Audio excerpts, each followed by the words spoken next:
Go. Here we go, God. Coming in at 5, 4.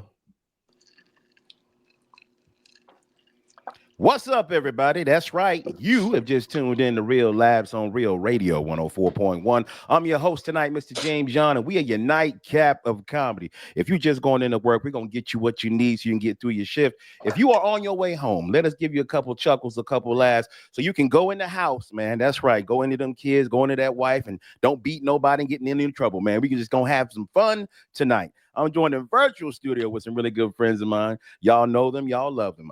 First off, we're going to talk to the man who helped start all this hilarity over 9 years ago. His name is Miguel Colon. And don't you forget the junior because he know who his daddy is. What's going on, Miguel? What's up, man? Good to be on tonight, boys. It's great to be on tonight, man. We got a special guest in just a second, but I'd be remiss if I didn't mention the godfather of Orlando comedy, the man of a million names, but today we just going to call him Ken Miller. What's going on, brother?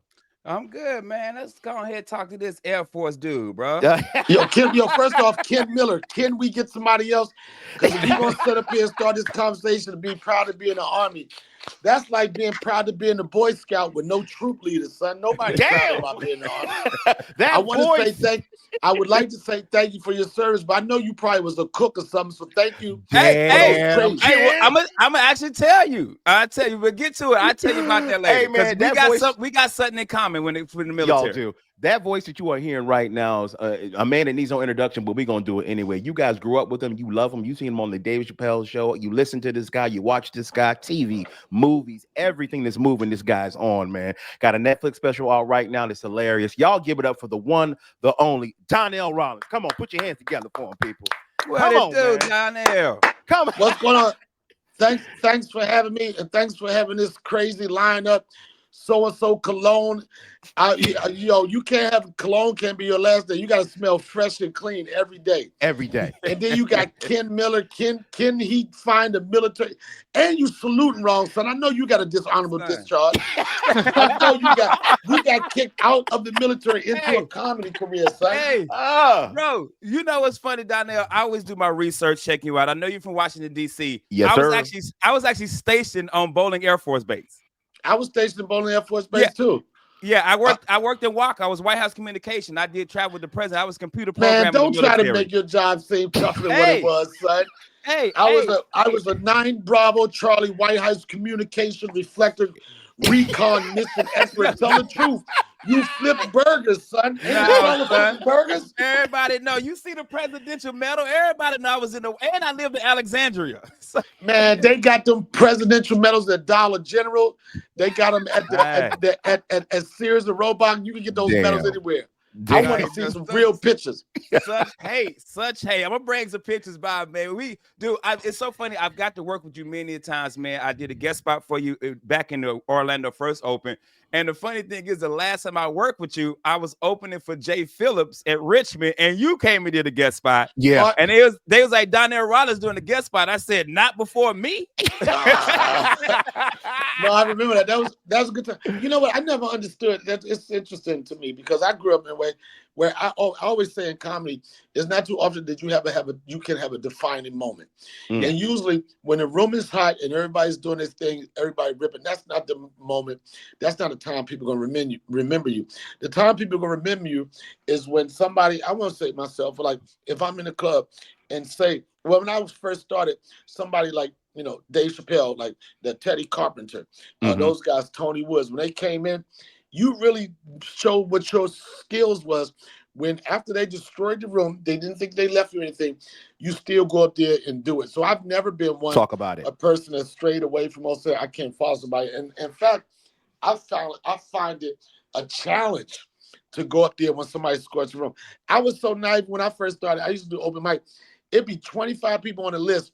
And they kept bumping me to 25. And I used to tell people I just headline. You ain't headline. You was the last one on stage, son. I went last, baby. Come on, man. Yep. Donnell Rawlings with us January 10th and 11th, Orlando Funny Bone. Make sure you go check him out. Donnell, okay, so I know you got started in DC, man. Tell us, how was the first show that you ever did? How was that show? I got a standing ovation. There you go. Nice. And I tell you, I don't think I got a standing ovation because I was the funniest. Well, I probably wasn't funny, but what happened was I used to go to this comedy club. This is when I had a regular job. I used to go to this comedy club, and I used to heckle the comedians, right? I used to destroy the comedians. And people started coming to the show to hear me heckle. And the club, you know the game is usually a heckler is somebody that want to do it but don't got enough balls to go up there and actually do it. Wait, hey, Yeah. Donnell, wait, man. Hey, hold on. You was going to the comedy club and heckling folks, bro.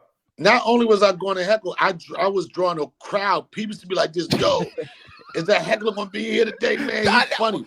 Bro, but you don't So encourage that behavior nowadays, though, do you? No, I don't do that. But what I say, I think of what it was when I first performed, it was people wanting me to graduate from being a heckler to actually doing it. I had so many people support me. They was like, you should do it, you should do it, you should do it. So I think the first time I ever grabbed the microphone, it was part of it was because the anticipation for someone to actually start it, they was excited about that. And true, that open mic, I had about 40% of the crowd came to see me heckle. I went on stage. The first time I went on stage, I caught a standing O. And we're talking about 30-some years later. I never looked back, never gave myself any other options. And I said, this is what I'm going to be doing for the rest of my life. You never look back, bro. And you've been a part of comedy history, especially in our community, man. Everybody I know, man, knows you. You know what I mean? Everybody, man. We talk comedy. It's interesting that you say that because I've been doing it for over 30 years. And I saw myself go from, even when I was part of the Chappelle Show, I saw myself go from, they was like the guy with the jerry curl. Yeah. I saw myself go from the guy, Ashley Larry. Yes. Like for years, people didn't even know who I was. And then I saw, as I started to go in my career, I started hearing people to Ashley Larry. Then I just kept working till people started saying my name wrong, saying my last name wrong. And I think you kind of doing something, and you've been having these platforms, people know you, when they can pronounce your name. That's Donnell Rawlings, not Donnell Jones, not Donnell Rawlings, not Ashley Larry, but Donnell Not where Rawlings. I want to be, not where I want to be. I think there's a moment too when you watch somebody that you see. Like I remember seeing you on TV. I remember seeing you doing clips, and then I see you do other things. I remember like getting excited when I saw you on The Wire. I know that sounds dumb, but like when you like an artist and then you see them doing more, you get excited because you're like, oh, he gonna be all right. He not you know, it's so funny. Over. It's funny when people saw me, like I did. I don't care what happens. I was a part of comedy history with Chappelle Show, so part of me will be Ashley Larry forever. And I remember I went to watch Spider-Man 2 because it came to the theater and I knew I had made the cut in that first scene. And I heard 5 people in the audience say, oh, that's Ashley Larry. Yep. You know what I'm saying? And then I tell you people like, what's your legacy going to be? You never know what it's going to be. You hope that you can put some type of imprint or footprint where people know you, remember you. But Entertainment Weekly did an article about a couple years ago, and it listed the top 100 TV shows in the history of television. And The Wire was one, and Chappelle Show. So if people don't remember me from anything, they can remember me as being a part of TV history. That's you are correct, man. You are. And speaking of history, you have just shot the date one time, January 10th and 11th, man. Orlando Funny Bone, guys. Make sure you go get your tickets January 10th and 11th. My bad, Jay. Go ahead, brother. No, I was just gonna say, speaking of history, man, you have one of the most iconic catchphrases of all time. It crosses boundaries, genres, languages. Everybody knows when they hear "I'm rich, bitch." They know exactly who that is, man. And we do the truck sound. You know what that catchphrase has cost me? What? A lot of dinners that I had to pay for when the check came.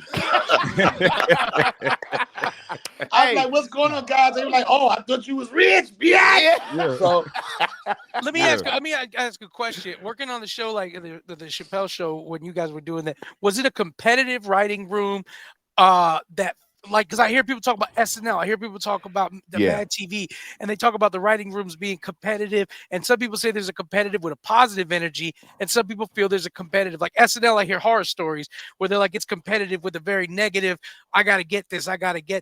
As an audience member watching the Chappelle Show, it seems like it was such a big mesh.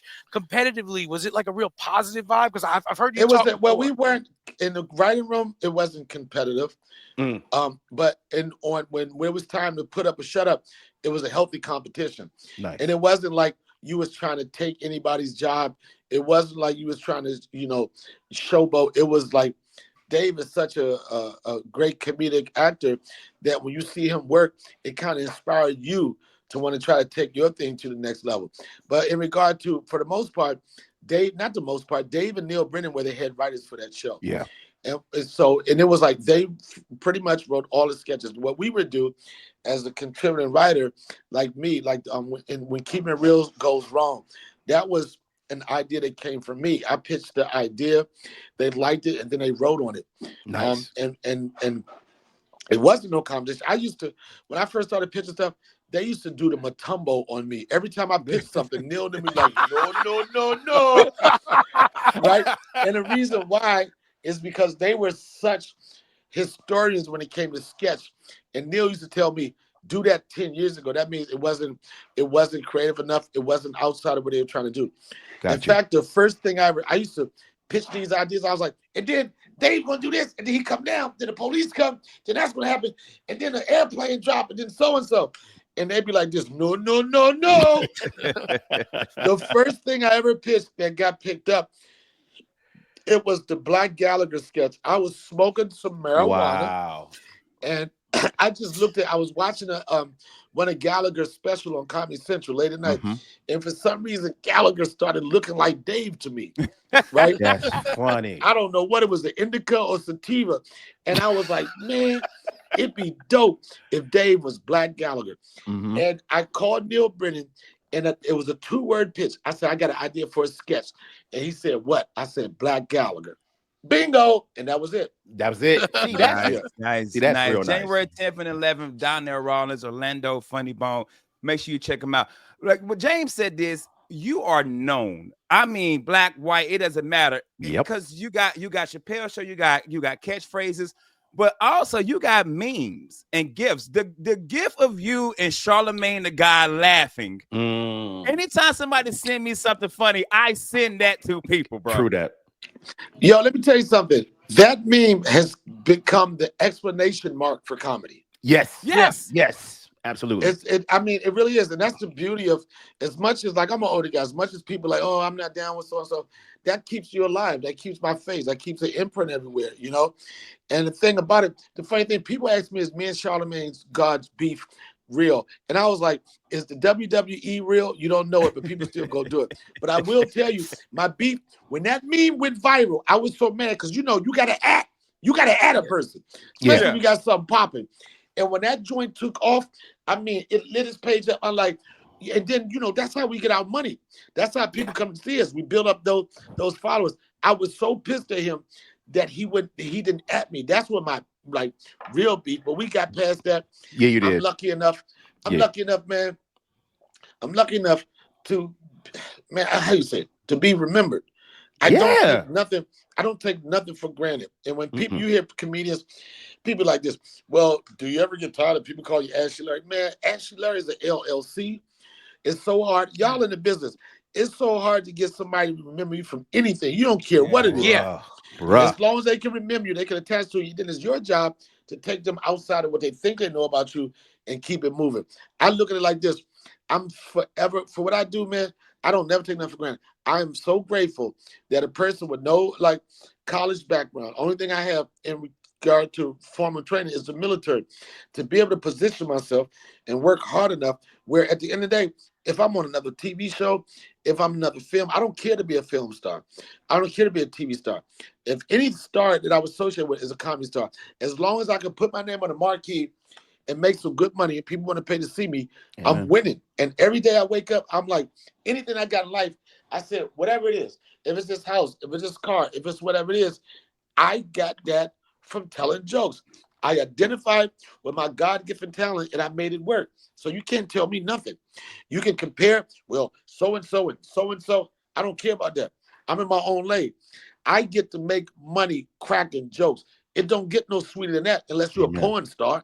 Then after a while, you get to a certain age, and that ain't going to be in your best interest. So whatever, you know? Yeah. Perfect. January 10th and 11th, man, Donnell Rawlings. James, let's take it to overtime. We're going to throw an extra minute because I got to ask you this question, man. You got to tell us, man, how was it working with the legend Charlie Murphy, brother? Come on. The thing about it was, I didn't work with him. I used to hang with him. Yeah. Yeah. And it just so happened that people call that hanging working. Yeah. And Wow. like, as much as I'm associated with Chappelle and Neil Brennan, during that time of us doing it, me and Charlie had the closest relationship.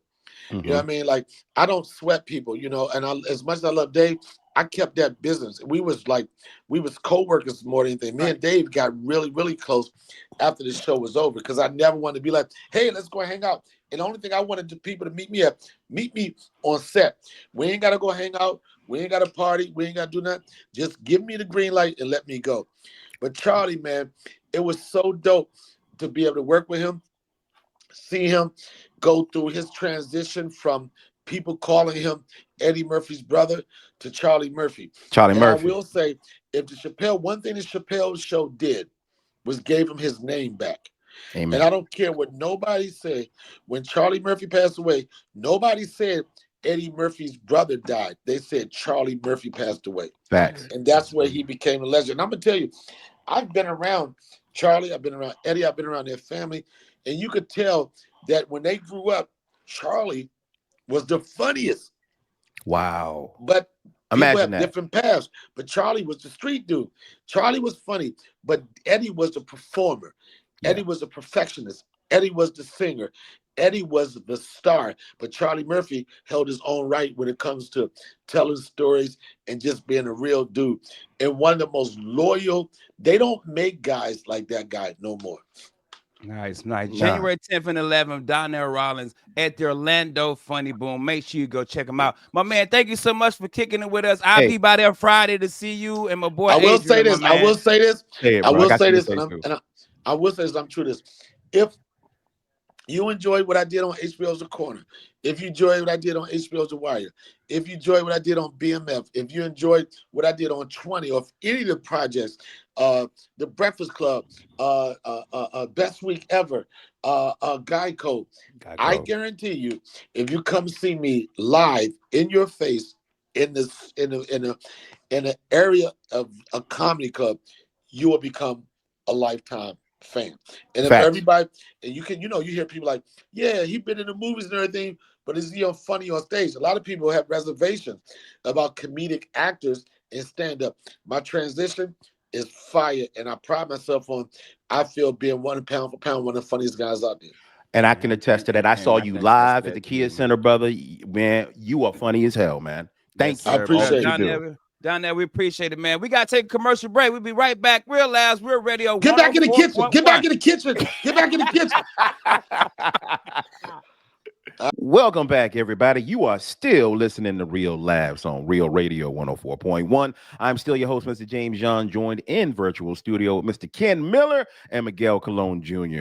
Don't forget, people, if you don't follow us on social media, I need you right now to go to Facebook. I need you to go to Instagram. I need you to go to YouTube. I need y'all to like, subscribe, comment, share all this hilarity so we can keep this comedy train on the tracks, man, and we can go another 9 years. Now, we just had a comedy legend on our show, our last segment. I just want to give it up one more time. Donnell Rawlings was in the building, people. Brother. Come on, man. Y'all need to go see him this Friday and Saturday, January 10th and 11th at the Orlando Funny Bone. And shout out my son, too, on January 10th, my son, Isaiah. He'll be turning 21. So, hey, man, it's going to be a good night for everybody. That was awesome. I was bringing him out? I don't think so. He got a girlfriend now, and he does a lot of stuff with just her now. So he ain't gonna be hanging with us on his birthday. Tell your girl to tell her friend. Let's go. That's right. There you go. Hey, girl, we're going to the club. That's right. You're going to the club. Bring 2 of your girlfriends. Damn.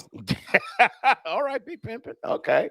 I was just making a comment in between the two segments on our break, man. Here on Real Labs, I will say this, over the past 8 years, we've got to interview some pretty damn cool people as far as comedians go, man. We really have. One of my favorite interviews ever. I ain't Tell gonna name. Well, no, actually, who was it? Who was it that said the N-word that we what was it? Owen Benjamin. Owen Benjamin. Owen Benjamin, guys. God. First of all, I thought that was in studio. I was in the studio, right? I thought we were interviewing Gary Owens. You got it wrong. So Bruh. in my head, they were like, "Hey, we got Owen Benjamin on." He said the N word on stage, and I'm thinking it's Gary Owen. I'm like, we gonna give him one. We gonna give Gary Owen one. Come on, man. Gary Owen, man. He's Come always been on, nice to man. me. So Owen Benjamin was one of my favorite because he goes, so let me ask you a question, Miguel. How is it that Snoop Dogg and Dr. Dre can say the N-word? Guys, if you don't know, Owen Benjamin is a white comic. He goes, how is it that Snoop Dogg and Dr. Dre can say the N-word and people don't get mad at them? And I say it and people get mad. I said, well, they black? He goes, no, they are liberal elitists. And I was like, hey, no, Hillary Clinton can't say it either. You know, like Miguel, you had the best line in that whole interview when he said, give me one good reason why I can't say it, Miguel. And you said, I don't know, history. history. Yeah, bro. I was like, man, I thought he was about to hit us with something like, listen, man, words, and I thought he was gonna sell me on something about the power of words. And hey, man, when is a word not good? When can you know, I was waiting for that. I was like, all right, he's about to, and he was just like, nah, man, Snoop Dogg and Dr. Dre are liberal elitists. And I was like, what? You telling me like you so like Nancy Pelosi can just drop it and the world will be like liberal elitists. It's so crazy that I actually opened for dude. Yeah. In Hartford, Connecticut. That's the story when I fell down the hill in the snow and almost died. That's the club. Yeah. And me and him hung out all weekend. He wasn't an evil dude. He wasn't. He's not an evil dude. He said all weekend. I had a picture of him on my phone because we had went to it was like right next to the hotel was like a TGI Fridays because Hartford has nothing to do. Yeah. So we went to TGI Fridays after every show, and there was like two black girls. He went over, sat with them, was eating wings, and was like flirting. I'm like, okay, he like black women. And then like a couple years later, he just called it out. N-word. I'm like, what? Here's the thing. Here's and I'll say this because I was, me and him were going back and forth on stuff. I was waiting for him to be like, yeah, man, I messed up. The audience didn't receive it well. But there was none of that. That's what threw me off. Because he tripled down. Yeah, at the end of the day, I was waiting for him to be like, hey, Miguel, I'm a comic. I pushed an envelope that I thought was going to get some laughter. The audience didn't receive it well and whatever. But he was like, you tell me why. Basically, his argument kept being like, and so why didn't the audience like it? I'll tell you why. Because they're liberal elitists. And I was like, no, player, there's some other stuff. Like, you know what I'm saying, man? There's some other stuff in there that you're missing out on, bro. That you can't say that. James, who was it that we had on that he worked for like the Tonight Show back in the day? He was Eddie Brill. Eddie Brill. Guys, one of my other favorite interviews. Eddie Brill starts talking. And so this dude was the opening comic for the Tonight Show. Is that it? Or was it Larry? Who was he was the booker for the later on in school. He was the booker for the Tonight Show. I'm already sitting there like just like this, like, oh my God, I'm about to hear the story. You know how it is, because you know what it's like when you deal with dudes from the old industry. Shout out to like Joe Galagos. When I would talk to him, he'd be like, and that's when Merv Griffin and me, and I'm like, oh my God, like this dude. Well, Eddie Brill just starts telling some real long ass stories that are like when your grandpa's blood sugar's low, and you like, yo, I don't know, he done confused two wars. I'm like, wait, was you in the Chosen Reservoir at the same time you was in Germany? Like, what's so? And then we keep being like, hey, Eddie, we got, and he never stops. He never stopped. Ken, he goes on for about 25, 30 minutes. Yeah. Non-stop. We got 15-minute segments. We just start talking over it to each other. He's still not stopping. Yeah. We're just talking. At one point, I remember we had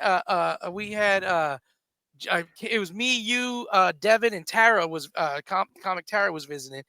And at one point, I'm like, Tara, is he still going? She's like, yeah, he's going. And he's like, and furthermore, at that time, it was the fashion to wear a lilac in your left lapel.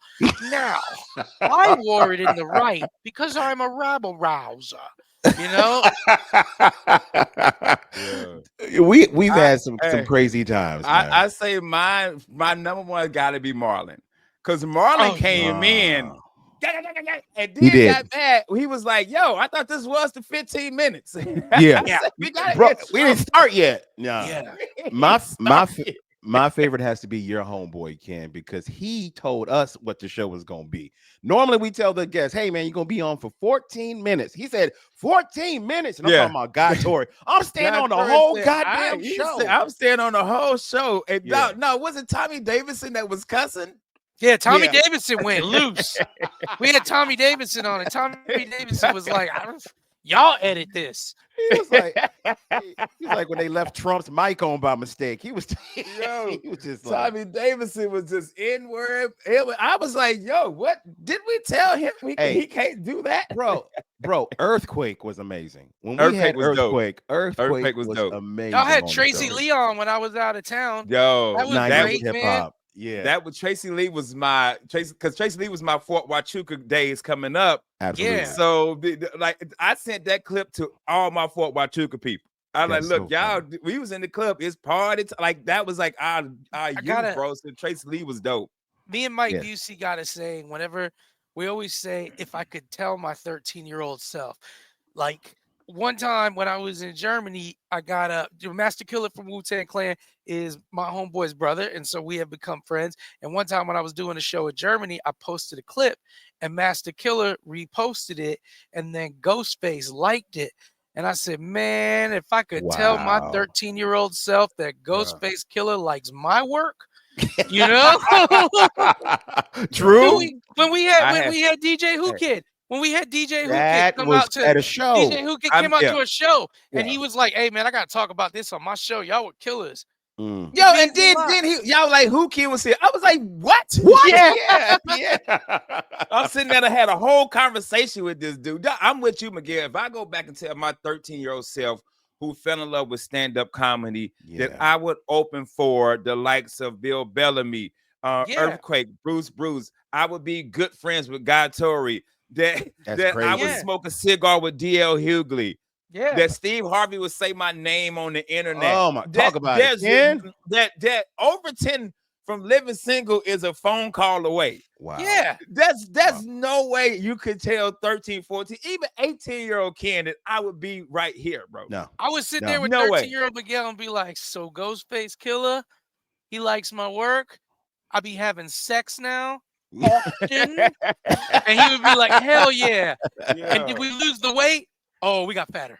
Oh, hey, but what's the movie with John Clon where they can't touch each other? Time Cop. Yeah, but for somehow 13-year-old kid messes it up because he gets arrested or something, and he messes the whole plan up. The timeline. Yeah, he messes the whole timeline. 13-year-old kid's like, he's like asking you, we still see our mama all the time? You want to see her? Like, oh my God! I mean, we're Ruthie Mae right now, buddy. You want to see her?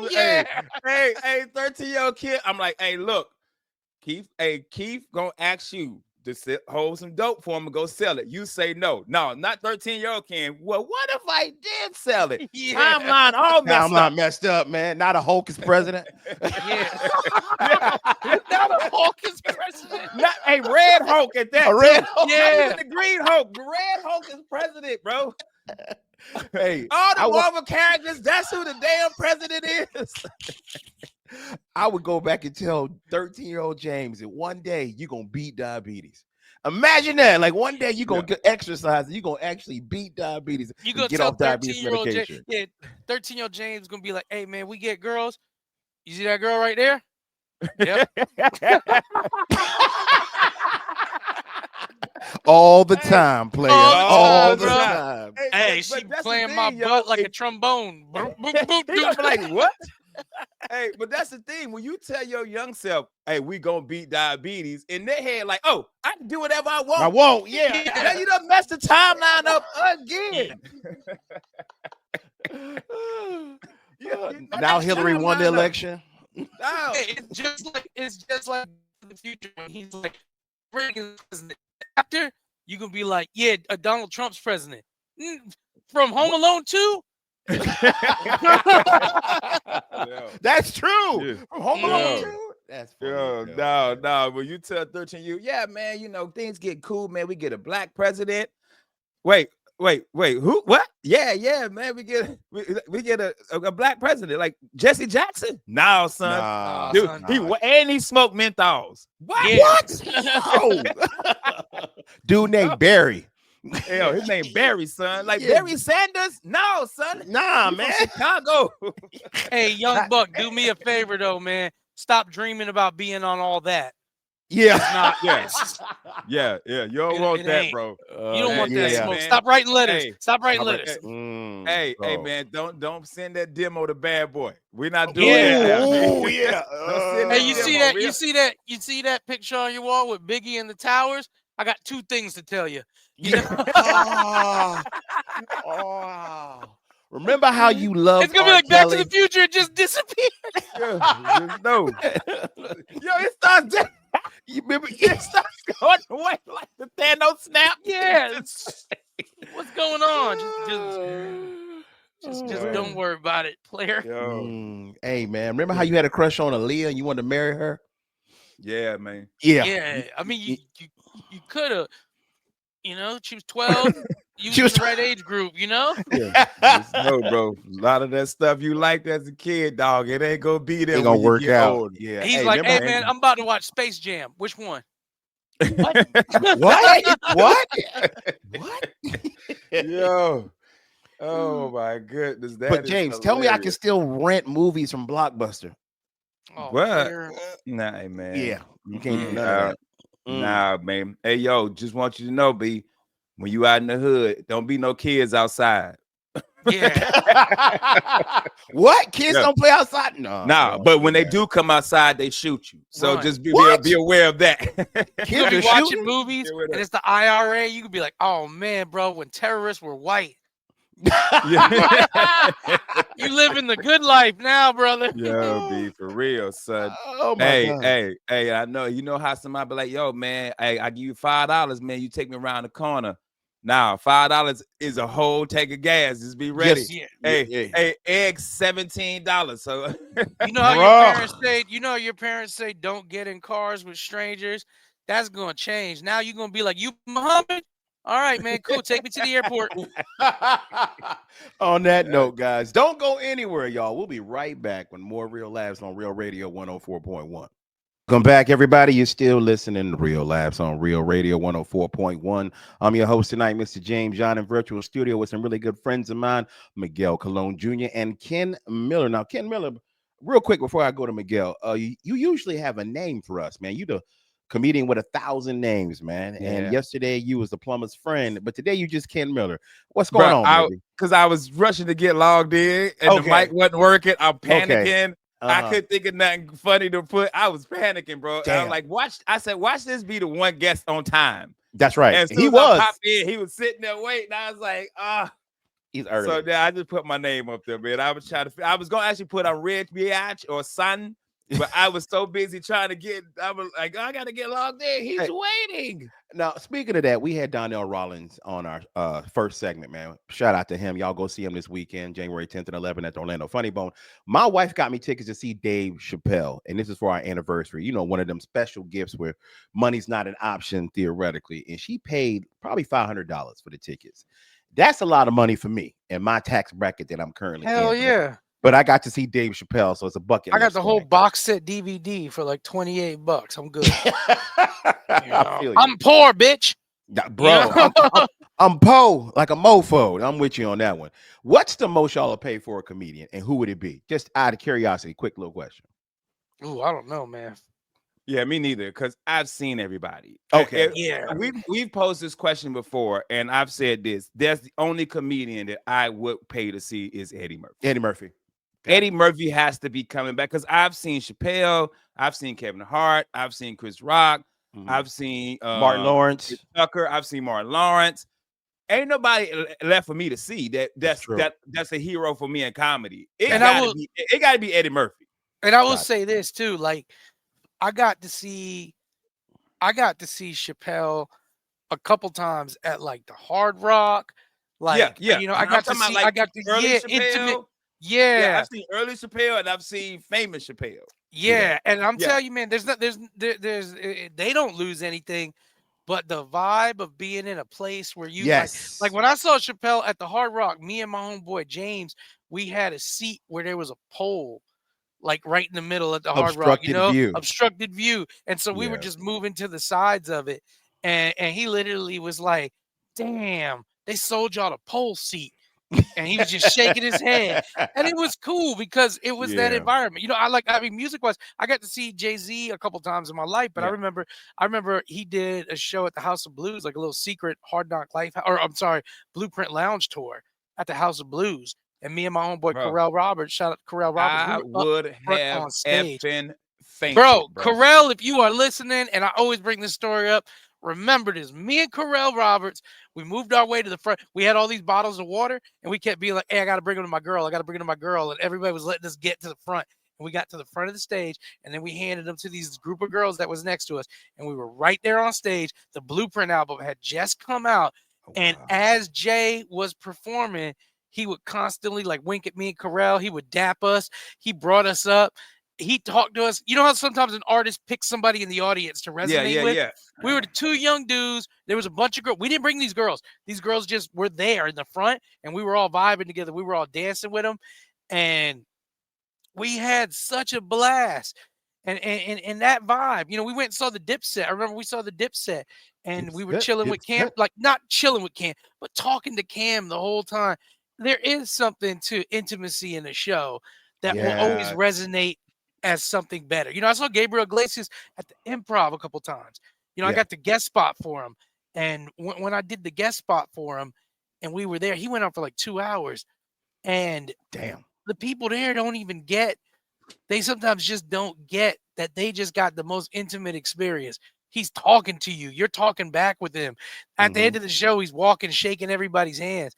When you do an arena or something, you still get a dope show. You don't lose. Yeah, but it's not that. It's not the same. Like that. Like Miguel, I had that same twice for me. The first one was Boys to Men at the Food and Wine.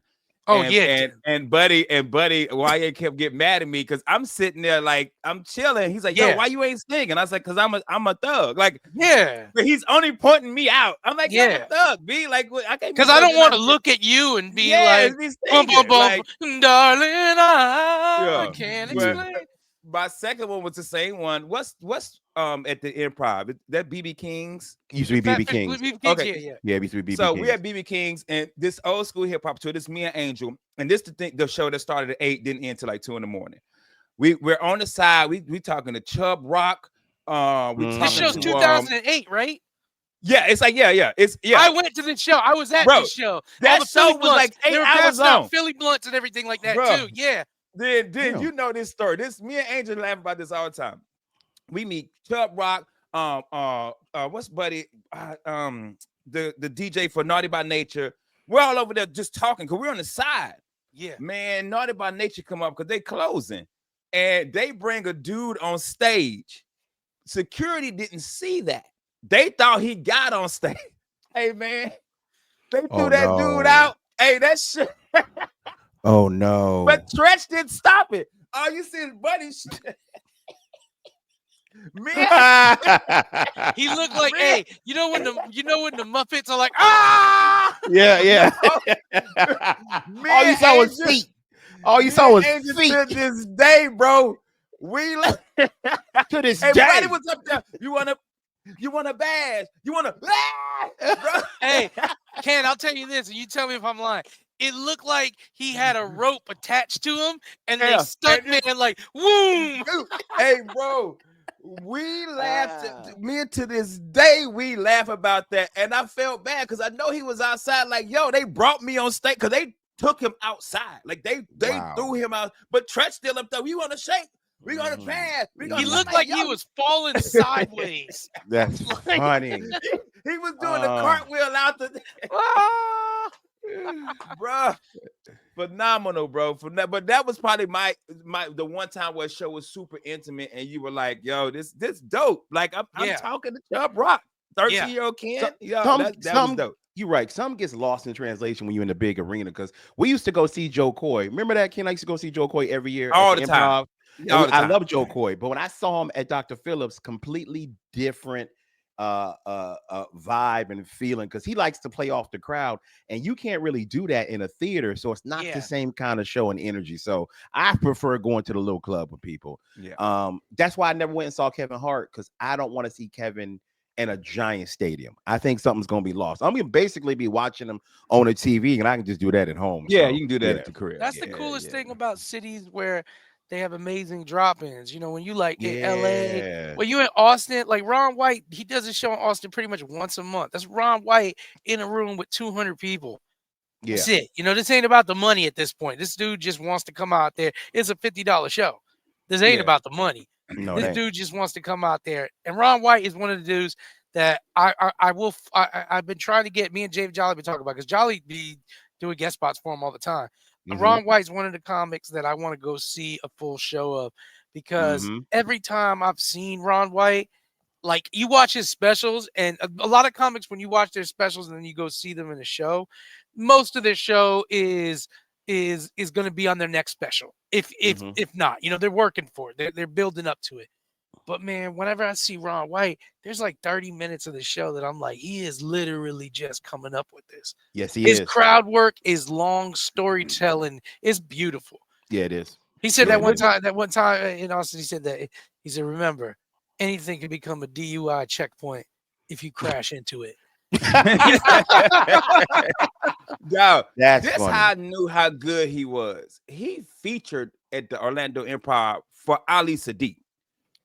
Just because Ali Sadiq got a black crowd, like and he killed, like he was killing. I was Ron White is a goat. He's so good, bro. He will go to Snappers on a whim and just drop in and do sets. In Palm Harbor, just stop by, like, hey man, y'all mind if I go up? And like, nah, man, and just do 20 minutes. What I'm gonna say? Nah, man. You know who I am? Yeah, you know what I'm gonna say. Yeah, hey, Jolly told me a story where Ron said, "Hey, I'm gonna bump you if this is all right. Don't answer that." Damn, like he just told him, "Hey, I'm gonna bump you real quick if that's all right. Don't answer that." Like, you know it's all right. One of my favorite jokes of Ron White still to this day too is he said the police pulled him over. He was like getting out of his plane, landing here in Cocoa Beach, Florida, and the police said, "Mr. White, if we search that plane, we're not going to find any marijuana." He said, "No." He said the cops came back and said, "Mr. White, we found 0.5 gram of marijuana in the plane. Why did you tell us there was no weed on the plane?" He said, "Gentlemen, when I'm down to 0.5 gram of marijuana, I consider myself out of marijuana." So funny, bro. That's hilarious, so man. We got all over the place, man. We supposed to be talking about the escape room, bro. We'll get to it. Listen, we'll get to it next show. I do want to talk about that. What I want to talk about was I had my sisters in town this weekend, and the Great Escape Orlando hooked us up for 2 weekends with an escape room experience. And I don't know if listeners, you guys know this about me. I love escape room. I never love escape rooms. Never experienced it. I've only been to one. You gotta have the right crew. My sisters are my crew, and then we bring my mom every now and then too, because she'll Mr. Magoo it. She'll just touch something, be like, "You think this?" And a door will open. We're like, "God damn!" We're like putting together Sudoku math, and she's like, "What about this diamond here?" And it's just like, but I love, because I like puzzles. I like stuff like that, man. And I've had different escape room crews. You know, Jay and his wife Asha are a big part of my escape room crew. We took Ben Brainerd one time, and I was like, "You the worst autistic ever. You supposed to be solving puzzles, dog. You supposed to know all this. Yeah, Ben. The letters already in your face. I'm like, Ben, you're supposed to look at this and be like, well, actually, yeah." My younger sister's on the spectrum, and every time it's a math thing, I'm like, "Get him, computer." Go for it, yo. Dude, I don't know. Maybe I can't remember what date it was, but me and my wife went to. It was a date night. We did a escape room, and we were at the end. We were finished, and the dude's like, "It's right there." You know, when they come over the speaker, he gave us an extra minute, and we solved it. And then all the doors open, and we run out, and Sean slips and almost falls. Oh my god! And I catch her. And the dude said, "Well, you didn't slip." I said, "I got on Jordans. Jordans don't slip." There you go. You got on these red bottoms. Yeah, you got red bottoms on. You done slid all over the damn fancy place. I would say if you get a chance, man, hit up Christina, Jillian, Joseph at the Great Escape Orlando. I loved it. We did the Houdini room and we did another one called like Mountaintop Murder. We crushed it. Like we had an escape room crew. If we don't solve an escape room, it's a quiet car ride. Is it? Like it's just like I'm like, yeah. My sister's like, you want to go get some Mexican food? I'm like, Mexican foods are winners. You know, like we gonna eat Hey, tostadas as Can, losers. could we all go to an escape room? Because I never They'll been. take us 100%, 100%. The Great Escape Orlando will take us over there. And I then would if love some of you that. guys want to come hit us up, man, we'll put a group together. But if you That'd be guys nice. want, I will hit them up. Like I said, Christina, the Yes. manager of the place, was amazing. It is one of the best. It is also one of the coolest buildings. It's an old downtown building. It's got a I, cool vibe. I would love They're that, all man. quirky. Christina, Jillian, and Joseph from the Great Escape in Orlando hooked it up. I will take us all there if you guys want to go. I would Hey, if you love guys it. want to go, I I'm will take down. us. We loved it, man. We'll I'm do so it again. down. And we That's went over perfect. time, so we are so out of time. So I just got to quickly wrap this up, everybody. Thank y'all for listening. On behalf of myself, James John, Ken Miller, Miguel Colon Jr., make sure y'all go see Donnell Rawlings January 10th and 11th this Friday and Saturday at the Orlando Fun and Bone. Thank y'all for listening. As always, we'll see y'all tomorrow. Ken, tell them what to do. Take your ass to bed, son. Perfect.